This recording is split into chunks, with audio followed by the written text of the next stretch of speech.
नमस्कार दोस्तों। हर हर महादेव। वीणा Deepak Soni YouTube channel में आप लोगों का स्वागत है। आज मैं आप लोगों को इस वीडियो के माध्यम से शनि प्रदोष व्रत की कथा कहानी सुनाती हूँ। शनि प्रदोष व्रत रखने से अच्छी संतान की प्राप्ति होती है और जीवन में सुख समृद्धि आती है। शनि प्रदोष व्रत करने से पुत्र दीर्घायु होता है और पुत्र रत्न की प्राप्ति होती है। इसके अलावा शनि देव की कृपा भी हम पर बरसती है। शनि प्रदोष व्रत की पावन कथा भगवान शिव और शनि देव के अद्भुत संबंध का प्रतीक है। इस दिन उपवास और पूजा से सभी कष्ट और दोष मिट जाते हैं। तो इस दिव्य कथा के सुनने में से अपने जीवन को शिवमय बनाएं, अर्थात भगवान भोलेनाथ को समर्पित करें। मैं आप लोगों को शनि प्रदोष व्रत की कथा कहानी सुनाती हूँ। शनि प्रदोष व्रत की पौराणिक कथा के अनुसार प्राचीन काल में रत्नागिरी नाम का एक नगर था। उस नगर में बड़ा ही धनवान सेठ रहता था। उसके घर में हर प्रकार की सुख सुविधाएं थी, लेकिन संतान न होने के कारण सेठ सेठानी हमेशा दुखी रहते थे।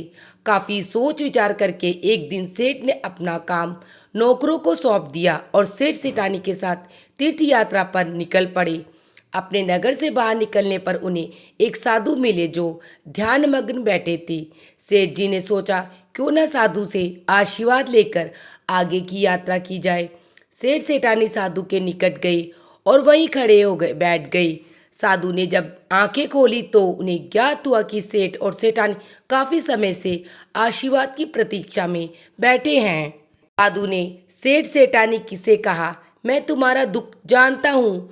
तुम शनि प्रदोष व्रत करो, इससे तुम्हारे संतान की प्राप्ति होगी। साधु ने सेठ सेठानी को प्रदोष व्रत की विधि भी बताई और शंकर भगवान को की निम्न वंदना भी बताई। उन्होंने कहा, तुम यही वंदना करना, हे रुद्रदेव शिव शंकर नमस्कार, हे शिव शंकर जगत गुरु नमस्कार, हे नीलकंठ सुर नमस्कार, शशि मौली चंद सुख नमस्कार, हे उमाकांत सुधी नमस्कार, उग्र तत्व रूप मन नमस्कार, ईशान ई प्रभु नमस्कार, विद्वेश्वर प्रभु नमस्कार। आगे साधु ने कहा, हे भक्त, इस प्रकार से मंत्र का जाप करके भगवान की आराधना करना। जब तुम्हारी पत्नी से गर्भ हो जाए तब मेरे पास इस जगह पर फिर चले आना। मैं तुम्हारे गर्भ में पल रहे बच्चे को भगवान शिव शंकर की अत्यंत ही रहस्यमय कथा सुनाऊंगा। उसको श्रवण करने से तुम्हारे पत्नी के गर्भ पर कोई खतरा नहीं आएगा। दोनों पति पत्नी साधु बाबा से आशीर्वाद लेकर तीर्थ यात्रा के लिए आगे चले गए।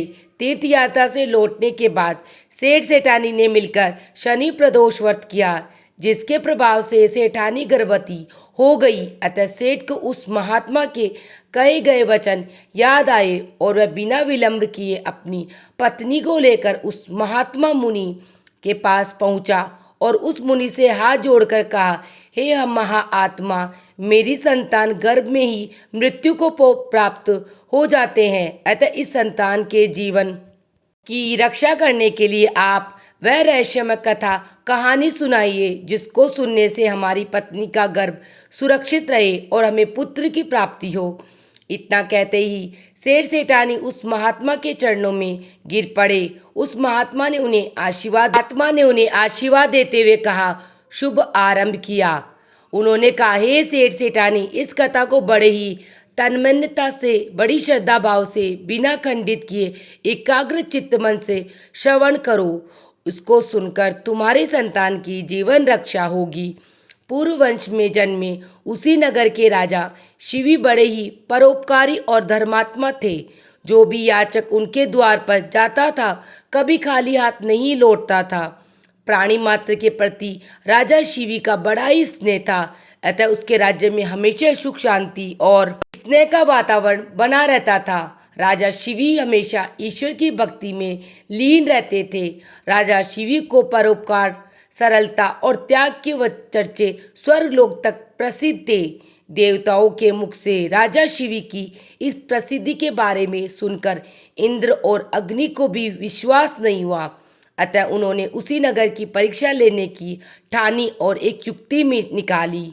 अग्नि ने कबूतर का रूप धारण किया और इंद्र ने एक बाज का रूप धारण किया दोनों उड़ते उड़ते राजा शिवी के राज्य में पहुंचे। उस समय राजा शिवी एक धार्मिक यज्ञ का अनुष्ठान कर रहे थे। कबूतर उड़ते उड़ते आंत्रनाद करता हुआ राजा शिवी की गोद में आ गिरा और मनुष्य की भाषा में बोला, राजन, मैं आपकी शरण में आया हूँ, मेरी रक्षा कीजिए। थोड़ी देर में कबूतर के पीछे पीछे बाज भी आ पहुंचा और बोला, हे राजन, निसंदेह आप धर्मात्मा और परोपकारी हो, इसीलिए आपका कोई शत्रु नहीं है।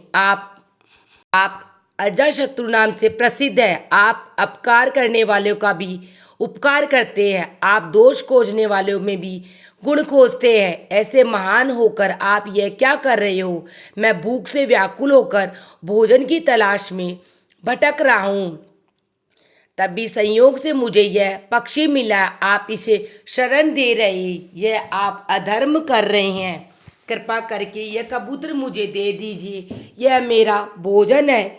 इतने में कबूतर बोला, हे शरणार्थी की प्राण रक्षा करना आपका धर्म है राजन, अतः आप इस बाज की बात मत सुनिए, यह दुष्ट बाज मुझे मार डालेगा। आगे उस ऋषि ने उस सेठ को और सेठानी से कहा, हे सेठ, दोनों की बात सुनकर राजा शिवी बाज से बोले, हे बाज, यह कबूतर तुम्हारे भय से भयभीत होकर मेरी शरण में आया, अतः यह मेरा शरणार्थी है। मैं अपनी शरण में आए शरणार्थी का त्याग कैसे कर सकता हूँ? मनुष्य भय, लोभ, ईर्ष्या, लज्जा, द्वेष से शरणागत की रक्षा नहीं करते या उसे त्याग देते हैं। सज्जन लोग उसकी निंदा करते हैं और उसको ब्रह्म हत्या के समान पाप लगता है। जैसे हम प्राण त्यागे हैं, वैसे ही सभी जीवों को अपने प्राण प्यारे हैं।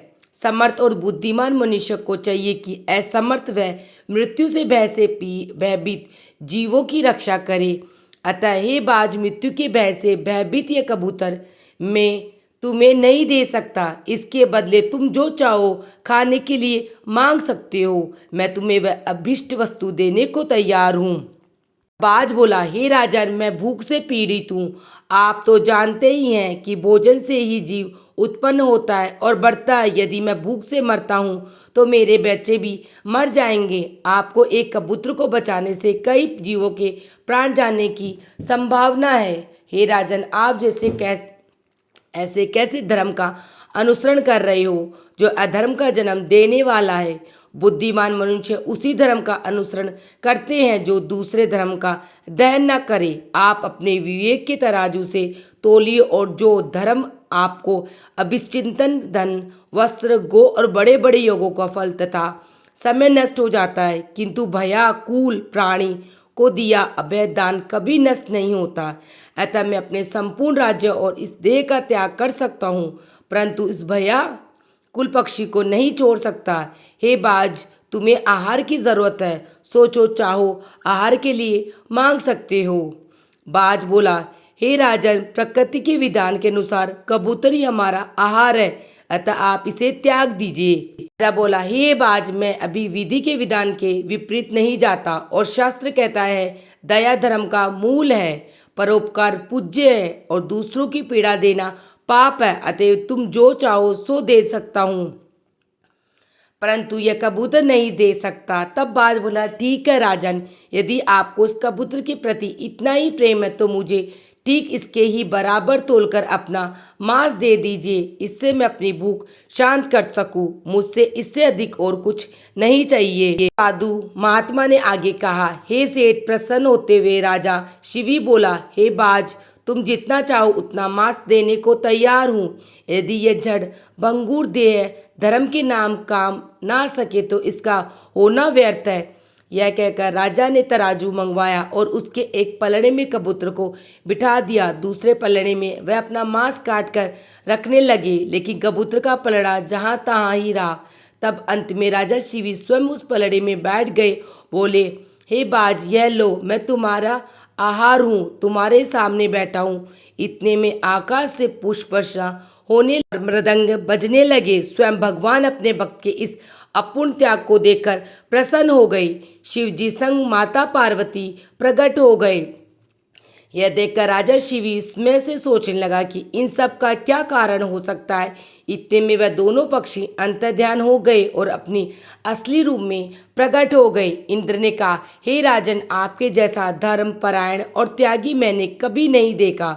मैं इंद्र हूँ जो बाज बना था और यह अग्निदेव है जो कबूतर बने थे। हम दोनों तुम्हारे त्याग की परीक्षा लेने आए थे। हे राजन, ऐसे मनुष्य विरले होते हैं जो दूसरों के उपकार के लिए अपने प्राणों का मोह भी न करे। ऐसा मनुष्य उस लोक को जाता है जहाँ से फिर लौटना नहीं पड़ता। अपना पेट पालने के लिए तो पशु भी जीते, किंतु अभिनंदनीय वही मनुष्य जो दूसरों के हित के लिए जीता है। इतना कहकर इंद्र और अग्निदेव स्वर्गलोक को चले गए। हे सेठ सेठानी, राजा शिवी ने अपना यज्ञ पूरा किया और कई वर्ष तक पृथ्वी का राज भोगने के बाद परम पद को प्राप्त हुए। इतनी कथा समाप्त होने के बाद आगे उस साधु ने कहा, हे सेठ सेठानी, तुम्हें इस कथा का रहस्य बताता हूँ। तुम्हारा पुत्र पिछले जन्म में बहुत बड़ा धनवान सेठ था। उसने कोई भी दान धर्म नहीं किया। उसने गरीबों के खून पसीने की कमाई को हड़पा, उससे सुख भोगता रहा। उसके इस व्यवहार से कई गरीबों की जान चली गई। उसने कई गरीबों को ठगा और उनके धन संपत्ति पर अपना अधिकार जमाया। इस कारण हर बार यह तुम्हारी पत्नी के गर्भ में आता है और गर्भपात होने के कारण यह मृत्यु को प्राप्त हो जाता है। इसकी मृत्यु इसकी माता के कोख में ही हो जाती है। अतः इस परम दान और दयाशीलता की कथा को सुनने के बाद तुम्हारा पुत्र जो तुम्हारी पत्नी के गर्भ में है वह मृत्यु को नहीं प्राप्त होगा। अब उससे भी दया और परोपकार का पाठ सुन लिया है। भगवान भोलेनाथ की कृपा से तुम्हारा पुत्र दीर्घायु होगा और संसार में यश बढ़ाने वाला होगा। यह दयावान होगा और तुम्हारे कुल का नाम रोशन करेगा। जो मनुष्य इस कथा को सुनता है उसका हृदय परिवर्तन होता है तथा उस पर भगवान शिव शंकर माता पार्वती की कृपा सदा सर्वदा बनी रहती है। इतना कहने के बाद मुनि अपने ध्यान में मग्न हो गए और वह सेठ सेठानी मुनि को नमस्कार करते हुए अपने घर की तरफ चले गए। कुछ महीने व्यतीत होने के बाद उस सेठ को एक पुत्र रत्न की प्राप्ति हुई। वह सेठ अपने पुत्र सहित परिवार के साथ आनंद पूर्वक रहने लगा। उसका उद्धार हो गया। तो बोलिए भगवान हर हर महादेव की जय। ये दोस्तों, आज शनिवार का दिन होने के कारण अब हम शनिदेव सभी रोग दरिद्रता को नष्ट करने वाले भगवान शनिदेव की व्रत कथा कहानी सुनेंगे। नर्मदा नदी के किनारे एक गांव में बहुत बड़े साहूकार का परिवार निवास करता था। साहूकार की मृत्यु हो चुकी थी। घर में साहूकारनी और उसके दो बड़े बेटे थे। एक बड़ी बहू थी। साहूकारनी को छोटा बेटा मानसिक रूप से ग्रस्त था। उसकी मानसिक स्थिति ठीक नहीं थी। साहूकार की बड़ी बहू तारा के कई वर्ष बीत गए थे, लेकिन उसे संतान नहीं हुई थी। तारा को सदैव यही भय रहता था कि कहीं उसके पति संतान पाने के लिए दूसरा विवाह न कर ले। यदि उसके पति ने दूसरा विवाह कर लिया तो उससे संतान का दुख सहना पड़ेगा। इसी डर से तारा ने एक योजना बनाई और उसने अपने घर में काम करने वाली नौकरानी चंदा से अपने देवर चंदन का विवाह कराने के लिए अपनी सास और अपने पति को मना लिया। चंदा स्वभाव से बड़ी दयालु और कृष्णा भक्ति।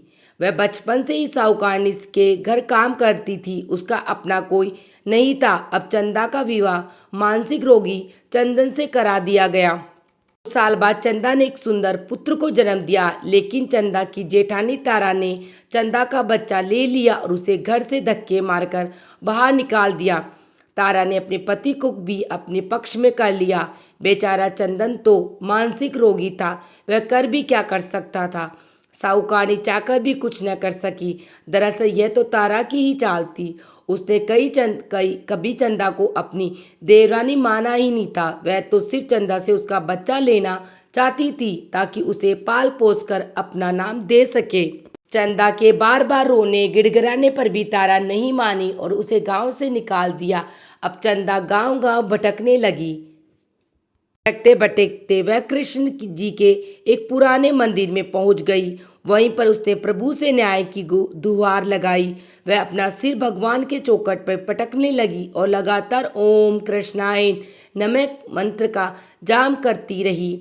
उस की करुण पुकार न्याय के देवता शनिदेव ने सुनी और भगवान श्री कृष्ण के आदेश से तुरंत चंदा के पास उपस्थित हो गए। साधारण मनुष्य का रूप धारण करके उन्होंने उसे अपने आप को कष्ट न पहुंचाने के लिए कहा। उन्होंने कहा, हे बहन, तुम भगवान श्री कृष्ण पर विश्वास रखो और तुम ओम कृष्णाय नम मंत्र का जाप करती रहो। तुम्हारा अवश्य ही कल्याण होगा। तुम्हें जो भी दुख है सब भगवान श्री कृष्ण हर लेंगे। शनिदेव की कृपा से तुम्हारा मंगल होगा। यह सुनकर चंदा भी श्री कृष्ण की आराधना में लग जाती है।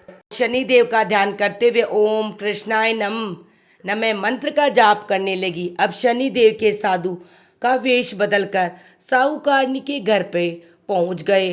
अखल निरंजन जगाने लगे। जब घर से बाहर साहूकारनी ने निकली और साधु उसने भिक्षा देकर उन्हें प्रणाम किया। साधु रूपी शनिदेव ने कहा, हे देवी, मैंने सुना है आपके घर में कोई मानसिक रोगी है। मैंने 7 सालों से हिमालय के जंगलों में भटकते हुए बहुत ही दुर्लभ जड़ी बूटी इकट्ठी की है जो हर प्रकार के रोगों को समाप्त करती है। यदि आप कहे तो आपके घर के मरीज को मैं ठीक कर सकता हूँ। साहूकार ने कहा, हे महात्मा जी, अहो भाग्य जो आप हमारे यहाँ पधारे। हाँ महाराज जी, मेरा छोटा बेटा जो कि दिमागी रूप से बीमार है, आप उसे ठीक कर दीजिए। आप जो चाहेंगे मैं वह आपको दूंगी। आइए, घर के अंदर आइए। साहूकार ने अपने बेटे चंदन को साधु महाराज को दिखाया, जो अब चंदा के चले जाने से बहुत दुखी था। साधु महाराज ने अपने कमंडल से जल निकालकर उसे अभिमंत्रण करके चंदन को पीने के लिए दिया। उस जल को पीते ही चंदन बिल्कुल ठीक हो गया। साधु महाराज ने तारा को भी बहुत समझाया कि वह चंदा का बच्चा उसे वापस कर दे और अपनी गलती को स्वीकार कर ले, लेकिन तारा नहीं मानी। वह तो उल्टे ही साधु महाराज को डांटने लगी और चंदन के ठीक होने से ईर्ष्या करने लगी। इस बात से रुष्ट होकर भगवान शनिदेव की दशा तारा को लग गई और वह मानसिक रोगी हो गई। उसका एक हाथ लकवा से ग्रसित हो गया। साधु महात्मा के बताए अनुसार चंदन अपनी पत्नी चंदा को घर ले आया और अपनी पत्नी, बच्चे और माँ के साथ हंसी खुशी जीवन व्यतीत करने लगा। को शनिदेव ने उसके कर्मों का फल दिया और चंदा के सिर्फ ओम कृष्णाय नम मंत्र का जाप करने से उस पर कृपा बरसाई। उसका बच्चा, पति और परिवार वापस मिल गया। उसका पति स्वस्थ हो गया। जय शनिदेव। ओम शनिदेवाय नमः। आपको एक कहानी और सुनाती। असीम आनंद और सुख संपदा देने वाली भगवान शिव की एक अन्य कथा कहानी और सुनते। एक नगर में भगवान शिव का एक भव्य मंदिर था, जहाँ हर वर्ष दूर दूर से भक्तजन शिव जी के दर्शन के लिए आते थे। उस समय प्रदोष का व्रत था। दूर दूर से भक्त जल लेकर भगवान को जलाभिषेक कराए आए हुए थे।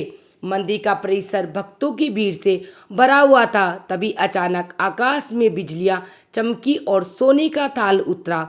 उसी के साथ एक भविष्यवाणी भी हुई कि जो कोई भी भगवान शंकर का सच्चा भक्त है और प्रेमी होगा, उसी को यह थाल मिलेगा। मंदिर के परिसर में उपस्थित सभी लोगों ने यह भविष्यवाणी सुनी। धीरे धीरे सभी लोग इकट्ठे हो गए जो मंदिर की व्यवस्था से देख रहे थे। उन्हें पूरा विश्वास था कि यह थाल हमें भी मिलेगा, इसीलिए वे सबसे आगे आकर खड़े हो गए। सबसे पहले एक पंडित जी आए और बोले, देखिए भाइयों, मैं प्रतिदिन महादेव जी का अभिषेक करता हूँ, अतः मैं भी भोलेनाथ का सबसे निकटवर्ती प्रेमी और भक्त हूँ, इसीलिए थाल मुझसे मिलना चाहिए। इतना कहकर पंडित जी ने थाल उठाया। जैसे ही पंडित जी ने थाल उठाया, थाल पीतल का हो गया। यह देखकर पंडित जी बड़े लज्जित हुए। उन्होंने थाल यथास्थान पर रखा और वहां से निकल गए। इस प्रकार वहां पर उपस्थित सभी पंडितों ने खुद को आजमाया, लेकिन शायद उनमें से कोई भी सच्चा भक्त नहीं था। उन्हें भी थाल यथास्थान पर रखकर चले जाना पड़ा। इसके बाद उस नगर के राजा का आगमन हुआ। राजा साहब आगे आए, बोले, हे प्रजाजनों, मैंने महादेव के मंदिर में बड़ी बारी धरी दान दक्षिणा की है, इसीलिए थाल मुझसे ही मिलना चाहिए। इतना कहकर राजा आगे बढ़े और थाल उठाया। जैसे ही राजा ने थाल उठाया, थाल तांबे का हो गया। यह देखकर महाराज भी बड़े लज्जित हुए, थाल को यथास्थान पर रखकर एक तरफ खड़े हो गए। इसके बाद इसी तरह एक एक करके दानी महात्मा भक्त प्रदारे थाल उठाया, लेकिन किसी के हाथ में भी और कुछ की, किसी के हाथ में कुछ और हो गया, लेकिन सोने का नहीं रहा। तब लोगों को पता चला कि हम में से कोई भी महादेव का सच्चा भक्त नहीं है। उसी समय एक किसान का आगमन हुआ। वह बेचारा महीनों बाद आज प्रदोषवत के शुभ अवसर पर शिव जी के दर्शन करने गरीबी और गृहस्थी के बोझ से दबा दिन रात खेतों में मेहनत मजदूरी करके अपना और अपने परिवार का गुजारा करता था। अभी रास्ते में आ ही रहा था कि कोई भिखारी मिल गया और कुछ खाने को मांगने लगा। इस किसान को दया आ गई। अपने खाने के लिए जो खाना लाया था वह उसने उस भिखारी को दे दिया। थाल के बारे में इसने भी सुना था, लेकिन इसने उस ओर कोई ध्यान नहीं दिया। सीधा मंदिर में गया और महादेव का पूजन करके बाहर आ गया। परिक्रमा करके जाने को हुआ, तभी पीछे से एक व्यक्ति बोला, अरे ओ भाई, तुम भी थाल को उठाकर देख लो, हो सकता है तुम भी वह सच्चे भक्त हो जिसके लिए ये थाल आया है। किसान को लगा वह व्यक्ति उसका मजाक बना रहा है। हंसते हुए कहा, भाई मैं तो कभी कोई पूजा पाठ नहीं करता, महीने में एक बार मंदिर आ जाता हूँ, मैं काय का सच्चा भक्त हूँ। वह आदमी बोला, भाई हम तो देख चुके, हमारी भक्ति तो कौड़ी की भी नहीं है। अब तुम भी अपना हाथ लगा कर देख लो, सोने का थाल मिले न मिले, किंतु पता चल जाएगा कि तुम्हारी भक्ति में कितनी सच्चाई है। लोगों के बहुत ही आग्रह करने पर आखिर इस भोले भाले किसान ने जाकर थाल उठाया। जैसे ही उसने थाल उठाया, लोगों के आश्चर्य का कोई ठिकाना न था। सोने का थाल रोशनी से चमकने लगा। यह देखकर सब लोगों में खुशियों की लहर दौड़ गई।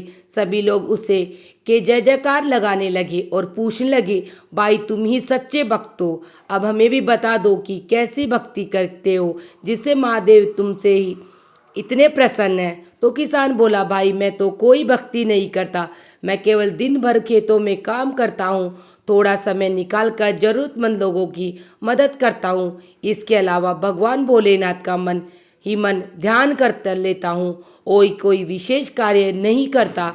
लोग पूछने लगे, तुम लोगों की मदद क्यों करते हो?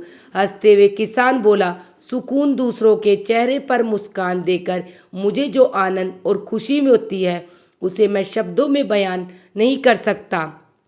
शायद यही कारण कि महादेव मुझसे खुश है, इसीलिए मैं हमेशा याद रखे, सत्कर्म का आरंभ भी आनंद से होता है और अंत भी आनंददायक होता है।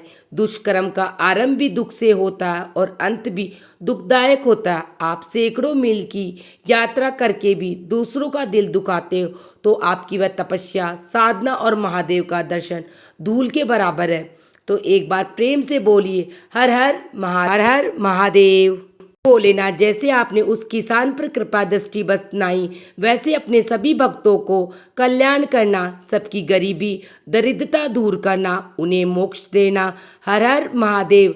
आप लोगों को मेरी वीडियो कैसी लगी मुझे कमेंट बॉक्स में हर हर महादेव लिख के ज़रूर बताना। वीडियो पसंद आई तो वीडियो को लाइक करना और चैनल को सब्सक्राइब करना, जिससे आने वाली वीडियो का नोटिफिकेशन आप लोगों को मिल सके। वीडियो देखने के लिए आप सभी का धन्यवाद। हर हर महादेव। मिलते हैं नेक्स्ट वीडियो में।